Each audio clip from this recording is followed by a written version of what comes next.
ইচ্ছায় এবং জনগণের ভালোবাসায় আমাদেরকে এই জনগণের দেশের সেবা করার সুযোগ দেন, সরকার গঠনের সুযোগ দেন, তাহলে আমরা সরকারের তহবিল থেকে এমন কিছু গ্রহণ করব না যা করা নৈতিকভাবে সঠিক নয় বলে আমরা মনে করি। অতীতে যা হয়েছে তার দায়িত্ব আমার নয়, আমাদের নয়। দেশের প্রচলিত ধারায় অনেক কিছু হয়েছে, সেটা বৈধ ছিল। বৈধ হলেও যেটা আমার জন্য নেওয়া অত্যাবশ্যক নয় সেটা আমরা নিব না।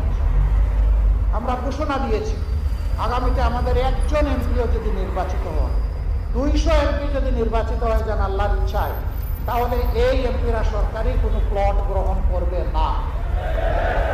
আমরা ঘোষণা দিয়েছি আমাদের জীবন এখন যেমন আছে তখনও তেমন থাকবে। এই জন্যে বিনা ট্যাক্সের গাড়ি আমরা চলবো না। এখন যদি রিক্সা চলি তখনও রিক্সায় চলবো। এখন